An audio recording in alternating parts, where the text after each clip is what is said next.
ನಾನು ರೋಸ್ವಿನ್ ಗಣೇಶ ಅಂತ truth TV 7 ಅಂತ ಬಂದಿದ್ದೀನಿ. ಈಗ ಬಂದು ಟ್ರೆಂಡಿಂಗ್ ಒಂದು ನ್ಯೂಸ್ ಒಂದು ನಡೀತಾ ಇದೆ. ಅಂದರೆ ಯಾರು CM ಆಗ್ತಾರೆ, ಇಷ್ಟು ದಿವಸ ಸಿದ್ದರಾಮಯ್ಯನವರು CM ಆಗಿದ್ದರು, ಈಗ ಬಂದು DK ಶಿವಕುಮಾರ್ ಮತ್ತು ಅವ್ರ ಬಗ್ಗೆ ಎಲ್ಲ ಮಾತಾಡ್ತಾ ಇದ್ದಾರೆ. ಈಗ ಬಂದು ಡೆಲ್ಲಿಯಲ್ಲಿದ್ದಾರೆ ಅವರು. ಸುದ್ದಿ ಬಗ್ಗೆ ತುಂಬ ಟ್ರೆಂಡಿಂಗ್ ನಡೀತಾ ಇದೆ. ಇದ್ರ ಬಗ್ಗೆ ನೀವು ಏನು ಹೇಳಲಿಕ್ಕೆ ಬಯಸ್ತೀರಾ ಮೇಡಮ್? ನಮಸ್ಕಾರ, ನಾನು ಕುಶಾಲ, ರಂಗಭೂಮಿ ಕಲಾವಿದೆ, ನಿಮ್ಮ ಪ್ರೀತಿಯ ಕುಶಾಲ. ನಾನು ನೋಡಿ, ಟ್ರೂ TV 7 ಅವರು ನನ್ನೊಂದು ಪ್ರಶ್ನೆ ಕೇಳ್ತಿದ್ದಾರೆ. ಇದೊಂದು ಟ್ರೆಂಡಿಂಗ್ ನ್ಯೂಸ್ ಅಂತ ಹೇಳ್ತಿದ್ದಾರೆ. ನನಗೇನು ಟ್ರೆಂಡಿಂಗ್ ನ್ಯೂಸ್ ಅನ್ನಿಸ್ತಾನೆ ಇಲ್ಲ. ಒಂದು ವರ್ಷದಿಂದ ನಡೀತಾ ಇದೆ ಸ್ವಾಮಿ ಇದು. ನಾನು ಕೊಡೆ ನೀನು ಬಿಡೆ, ನಾನು ಕೊಡೆ ನೀನು ಬಿಡೆ ಅನ್ನೋ ಥರ ಆಗಿದೆ. ನಿಮಗೆ 6 ಅವರ್ ಮೀಟಿಂಗ್ ಏನು ದೊಡ್ಡ ವಿಷಯ ಅಲ್ಲ. ಡೆಲ್ಲಿನಲ್ಲಿ ಮುಂಚೆನೂ 6 ಅವರ್ ನಡೆದಿತ್ತು, ನಿನ್ನೆನೂ 6 ಅವರ್ ನಡೆದಿದೆ. ಆದರೆ ಇವತ್ತು ಮಾಧ್ಯಮಗಳಲ್ಲೆಲ್ಲ ಬೆಳಿಗ್ಗೆಯಿಂದ ನಾನು ನೋಡ್ತಿರೋ ಪ್ರಕಾರ ಸಿದ್ದರಾಮಯ್ಯನವ್ರು ರಾಜೀನಾಮೆ ಅಂತ ಏನೋ ತೋರಿಸ್ತಾಯಿದ್ರು. ನೋಡಿ, ನಾನು ಹೇಳೋದಾದರೆ ಸಿದ್ದರಾಮಯ್ಯನವರು ಮತ್ತು DK ಶಿವಕುಮಾರ್ನ ಇಬ್ಬರೂ ಒಂದು ತಕ್ಕಡಿಲಿ ತೂಕ ಹಾಕಿದರೆ ಇಬ್ಬರು ಈಕ್ವಲ್ ಬರ್ತಾರೆ, ಇಬ್ಬರೂ ಈಕ್ವಲು. ಆಮೇಲೆ 10 ವರ್ಷದಿಂದ ಸಿದ್ದರಾಮಯ್ಯನವರು ಮುಖ್ಯಮಂತ್ರಿಗಳಾಗಿದ್ದರು, ನಡೀತಾಯಿದ್ರು, ನಡೆಸಿದ್ರು, ಒಳ್ಳೆ ಅಡ್ಮಿನಿಸ್ಟ್ರೇಷನ್ ಇದೆ. ಮತ್ತು ಫೈನಾನ್ಸ್ ಮಿನಿಸ್ಟ್ರ್ ಆಗಿದ್ದರು. ಅವ್ರ ಬಗ್ಗೆ ತುಂಬ ಗೌರವ ಇದೆ. ಸಿದ್ದರಾಮಯ್ಯನವ್ರ ಬಗ್ಗೆ ತುಂಬ ಗೌರವ ಇದೆ. ಅವ್ರು ನಡೆಸಿರೋ ಕಾರಣ ನಮ್ಮ DK ಶಿವಕುಮಾರ್ ಅವ್ರಿಗೂ ಕೂಡ ಅವರೊಬ್ಬ ಒಳ್ಳೆ ಪಾರ್ಟಿ ಆರ್ಗನೈಸರ್. ಅವರು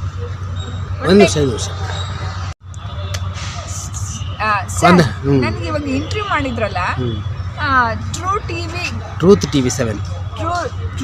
TV 7 ಮತ್ತು ಅವರ ರೋಸ್ಮಿನ್ ಗಣೇಶ್ ಅಂತ ಅವರ ಆತ್ಮೀಯತೆ ತುಂಬ ಫ್ರೆಂಡ್ಲಿ. ನೋಡಿ, ಅವರು ಕನ್ನಡ ಕಲಿತು ಒಂದು ಯೂಟ್ಯೂಬ್ ಚಾನಲ್ನ, ಒಂದು TVನ ಇಟ್ಕೊಂಡಿದ್ದಾರೆ ಅಂದರೆ ತುಂಬ ಅಪ್ರಿಷಿಯೇಟ್ ಮಾಡಬೇಕು ಸರ್. ಅವರು ನಾನು ಹಿಂಗೆ ಹೋಗ್ತಾಯಿದ್ರು, ಕರೆದೆ, ಸರ್ ಏನು ಇವತ್ತು ಟ್ರೆಂಡಿಂಗ್ ನ್ಯೂಸ್. ಆ್ಯಕ್ಚುಲಿ ಅವ್ರ ಮದರ್ ಟಂಗ್ ತೆಲುಗು, ನನ್ನ ಮದರ್ ಟಂಗ್ ತೆಲುಗು. ಆ್ಯಕ್ಚುಲಿ ಅವ್ರ ಮದರ್ ಟಂಗ್ ತೆಲುಗು ಇದ್ದರೂ ಕೂಡ ಕನ್ನಡ ಕಲಿತು ಕನ್ನಡದಲ್ಲಿ ಒಂದು ಟ್ರೂ TV 7 ಮಾಡಿ ಮತ್ತು ಕನ್ನಡ ಕಲಿತು ಎಷ್ಟು ಚೆನ್ನಾಗಿ ಇವ್ರ ಬಗ್ಗೆ ನಾನು ತುಂಬ ಅಪ್ರಿಷಿಯೇಟ್ ಮಾಡ್ತೀನಿ ಸರ್.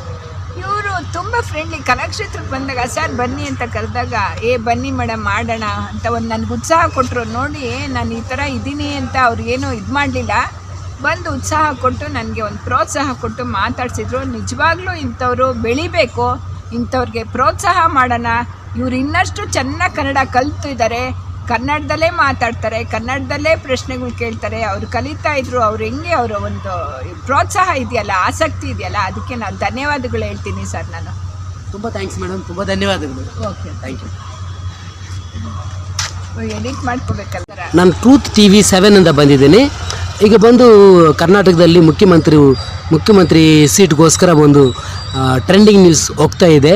ಯಾರು CM ಆಗ್ತಾರೆ, ಮತ್ತು ಸಿದ್ದರಾಮಯ್ಯನವರು ರಿಸೈನ್ ಮಾಡ್ತಾರಾ, DK ಶಿವಕುಮಾರ್ CM ಆಗ್ತಾರಾ ಅಂತ ಒಂದು ಎಲ್ಲಿ ನೋಡೋ ಅದೇ ಮಾತಾಡ್ತಿದ್ದಾರೆ. ಅದ್ರ ಬಗ್ಗೆ ನೀವೇನು ಹೇಳಲಿಕ್ಕೆ ಬಯಸ್ತೀರಾ ಮೇಡಮ್? ನಮಸ್ಕಾರ, ನನ್ನ ಹೆಸರು ಕುಶಾಲ, ರಂಗಭೂಮಿ ಕಲಾವಿದೆ, ನಿಮ್ಮ ಪ್ರೀತಿಯ ಕುಶಾಲ ಅಂತಲೇ ಅಂದ್ಕೊಳ್ಳಿ. ನೋಡಿ, ಟ್ರೂ TV 7 ಅವರು ಒಂದು ಪ್ರಶ್ನೆ ಕೇಳ್ತಾರೆ ನನಗೆ, ಯಾರು ಮುಖ್ಯಮಂತ್ರಿ ಆಗ್ತಾರೆ, ಇದೊಂದು ಟ್ರೆಂಡಿಂಗ್ ನ್ಯೂಸ್ ನಡೀತಾ ಇದೆ ಅಂತ. ಸ್ವಾಮಿ, ಟ್ರೆಂಡಿಂಗ್ ನ್ಯೂಸ್ ಇವತ್ತಿಂದಲ್ಲ, 1 ವರ್ಷದಿಂದನೂ ನಡೀತಿದೆ. ಆಮೇಲೆ ತಾವು ಹೇಳಿದರೆ 6 ಅವರ್ ನಿನ್ನೆ ಡೆಲ್ಲಿಲಿ ಮೀಟಿಂಗ್, ಈ ಮೀಟಿಂಗುಗಳು ನಡೆದಿದ್ದಾವೆ, ಹಿಂದೆ ಮೀಟಿಂಗುಗಳು ನಡೆದಿದ್ದಾವೆ, ನಿನ್ನೆ ಮೀಟಿಂಗೂ ನಡೆದಿದೆ. ಹಾಗಾಗಿ ನಾವು ಯಾವ್ದು ನಂಬಬೇಕು ಅನ್ನೋದು ನಂಗೆ ಗೊತ್ತಿಲ್ಲ. ನಮ್ಮ DK ಶಿವಕುಮಾರ್ ಅವ್ರು ಮುಖ್ಯಮಂತ್ರಿ ಆದಾಗಲೇ ನನ್ನ ನಂಬಿಕೆ ಬರುತ್ತೆ ನನಗೆ. ಹಾಗಾಗಿ ನಾನು ಹೇಳ್ತಿರೋದು, ನೋಡಿ, ಸಿದ್ದರಾಮಯ್ಯ ಸಾಹೇಬರು ಕೂಡ ಮತ್ತು DK ಶಿವಕುಮಾರ್ ಸಾಹೇಬ್ರು ಇಬ್ಬರೂ ಒಂದು ತಕ್ಕಡಿಲಿ ತೂಕ ಹಾಕಿದರೆ ಇಬ್ಬರೂ ಈಕ್ವಲ್ ಬರ್ತಾರೆ. ನಮ್ಮ ಸಿದ್ದರಾಮಯ್ಯ ಸಾಹೇಬ್ರಿಗೆ ಅವ್ರಿಗೆ ಅತಿಯಾದ ಒಂದು ಬುದ್ಧಿವಂತಿಕೆ ಇದೆ. ಒಳ್ಳೆ ಫೈನಾನ್ಸ್ ಮಿನಿಸ್ಟರ್ ಆಗಿದ್ದರು. ಫೈನಾನ್ಸ್ ಇದರಲ್ಲಿ ತುಂಬ ಅದ್ಭುತವಾದ ಒಂದು ಅವ್ರಿಗೆ ಯೋಚನೆಗಳಿತ್ತು, ತಲೆಯಲ್ಲಿ ಯೋಚನೆಗಳಿತ್ತು. ಹಾಗೆ DK ಶಿವಕುಮಾರ್ ಬಗ್ಗೆ ತಗೊಳ್ಳೋದಾದರೆ ಇಡೀ ಜೀವನ ಅವರು ರಾಜಕೀಯದಲ್ಲಿ ದುಡ್ದಿದ್ದಾರೆ. ಅವರು ಪಕ್ಷಕ್ಕೆ ಅತಿ ನಿಷ್ಠಾವಂತ ಕಾರ್ಯಕರ್ತರಾಗಿ ಕೆಲಸ ಮಾಡಿದ್ದಾರೆ. ಮತ್ತು ಅವ್ರ ಥಿಂಕಿಂಗ್ ಎಲ್ಲ ಹೇಗೆ ಅಂದರೆ ಹೆಣ್ಮಕ್ಳ ಪರ ಮತ್ತು ಬಡವ್ರ ಪರ ಇದ್ದಾರೆ ಅಂತ ನಾನು ಹೆಮ್ಮೆಯಿಂದ ಹೇಳ್ಕೊತೀನಿ. ನೀವು ಕೇಳ್ಬೋದು ಏನು ಹೇಳ್ತಿದ್ರ ಅಂತ. ಹೌದು ಸ್ವಾಮಿ, ಎಕ್ಸಾಂಪಲ್ ನನ್ನನ್ನೇ ತಗೊಳ್ಳಿ. ನಾನು 3 ವರ್ಷದಿಂದ ಎಲೆಕ್ಟ್ರಿಕ್ ಬಿಲ್ ಕಟ್ಟಿಲ್ಲ.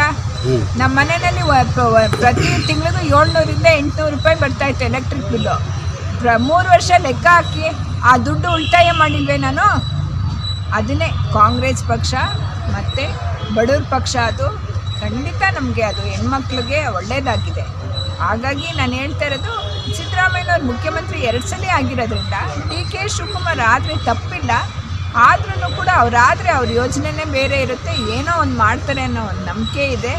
ಹಾಗಾಗಿ ನಾನು ಡಿ ಕೆ ಶಿವಕುಮಾರ್ನ ಆದಷ್ಟು ಬೇಗ ಮುಖ್ಯಮಂತ್ರಿಯಾಗಿ ನೋಡೋದಕ್ಕೆ ತುಂಬ ಇಷ್ಟಪಡ್ತೀನಿ ಅವ್ರನ್ನ. ಈಗ ಮತ್ತೆ ನಿಮಗೆ GPA ಎಲೆಕ್ಷನ್ ಬರ್ತಾ ಇದೆ, ಅದ್ರ ಬಗ್ಗೆ ಆ ಯೋಜನೆ ಮಾಡಿದಾರಲ್ಲ ತುಂಬಾ ಚೆನ್ನಾಗಿದೆ. ಅದು ಆ ಯೋಜನೆ ಬಗ್ಗೆ GPAದ್ದು ಪ್ರತಿ ಇದರಲ್ಲೂ ಬೇರೆ ಬೇರೆ ಚೇಂಜಸ್ ಎಲ್ಲ ಮಾಡಿ, ಇದೆಲ್ಲ ಯಾರ್ದು ಸ್ವಾಮಿ ಯೋಚನೆ? ನಮ್ಮ ಡಿ ಕೆ ಶಿವಕುಮಾರ್ ಅವ್ರದ್ದು. ಅವರಲ್ಲಿ ಒಂದು ಥಾಟ್ ಇದೆ, ಒಂದು ಯೋಚನೆ ಇದೆ, ಅದನ್ನ ಇದು ಮಾಡಿದರೆ ಇದಾಗುತ್ತೆ, ಇದು ಹಿಂಗಲ್ಲ ಹಾಗೆ. ಅವ್ರಿಗೆ ಯಾರೂ ಅವಕಾಶ ಕೊಡಲಿಲ್ಲ ಪಾರ್ಟಿನಲ್ಲೂ ಕೂಡ. ಅವರು ಮುಖ್ಯಮಂತ್ರಿ ಆಗಬೇಕು ಅಂತಿದ್ದಿದ್ರೆ SM ಕೃಷ್ಣ ಅವ್ರ ಕಾಲದಲ್ಲೇ ಆಗ್ಬೋದಾಗಿತ್ತು. ಅವರ ಯೋಚನೆ ಬೇಡ, ನನಗೆ ಬೇಡ, ನಾನು ಇನ್ನೊಂದಿಷ್ಟು ಕೆಲಸ ಮಾಡಬೇಕು, ನಾನು ಇನ್ನೊಂದಿಷ್ಟು ಜನಗಳಿಗೆ ಹತ್ರ ಆಗಬೇಕು, ಆಗ ನಾನು ಎಲ್ಲ ಕೆಲಸ ಮಾಡಿ ತೋರಿಸಿದ ಮೇಲೆ ನಾನು ಖಂಡಿತ ಮುಖ್ಯಮಂತ್ರಿ ಆಗ್ತೀನಿ ಅಂತ ಆ ದಿನಗಳಲ್ಲಿ ಹೇಳಿದರು. ಆದರೆ ಇವಾಗ ಕೆಲಸ ಮಾಡಿ ತೋರಿಸಿದ್ದಾರೆ, ಆರ್ಗನೈಸ್ ಆಗಿದ್ದಾರೆ, ಮತ್ತು ಪಕ್ಷದಲ್ಲಿ ಸತತವಾಗಿ ನಿಷ್ಠಾವಂತವಾಗಿ ದುಡಿದು 145 ಸೀಟ್ಗಳನ್ನ ಗೆಲ್ಲಿಸ್ಕೊಂಡಿದ್ದಾರೆ.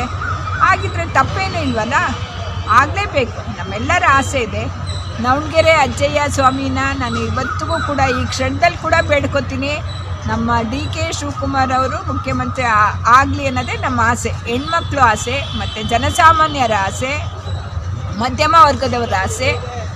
ಹಾಗಾಗಿ ನಾನು ಇದನ್ನು ಇಷ್ಟಪಡ್ತೀನಿ. ಈಗ ಹೆಣ್ಮಕ್ಳಿಗೆ ಏನಪ್ಪ, ಗ್ಯಾಸ್ ಬೆಲೆ ಇದ್ದಕ್ಕಿದ್ದಂಗೆ ಜಾಸ್ತಿ ಆಯಿತು.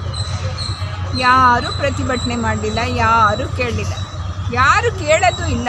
ಯಾಕೆ ಕೇಳ್ತಾ ಇಲ್ಲೋ ನನಗೆ ಗೊತ್ತಿಲ್ಲ. ನೋಡಿ, ನಮ್ಮ ಇವರು ತೇಜಸ್ವಿನಿ ಸೂರ್ಯ ಅವ್ರು ಬಂದು ಯಾವುದೋ ಒಂದು ಟ್ರೈನ್ ಜಾಸ್ತಿ ಆಗಿದ್ದಕ್ಕೆ ಫೋನ್ ಮಾಡಿ ಅದನ್ನೇ ಕಮ್ಮಿ ಮಾಡಿಸಿದ್ರು. ಅವ್ರ ಬಗ್ಗೆ ತುಂಬ ಗೌರವ ಇದೆ ತೇಜಸ್ವಿನಿ. ಹಾಗೆ ಈ ಗ್ಯಾಸ್ ಟ್ಯಾಕಿ ಕಮ್ಮಿ ಮಾಡ್ಸೋಕ್ಕಾಗ್ತಾಯಿಲ್ಲ ನಮ್ಮ ತೇಜಸ್ವಿನಿ ಸೂರ್ಯ ಅವರು. ಮುಂದೆ ಹೋಗಿ ಗ್ಯಾಸ್ನ ಕಮ್ಮಿ ಮಾಡಿಸ್ಬೋದಲ್ವ? ಅದು ಇಲ್ಲ.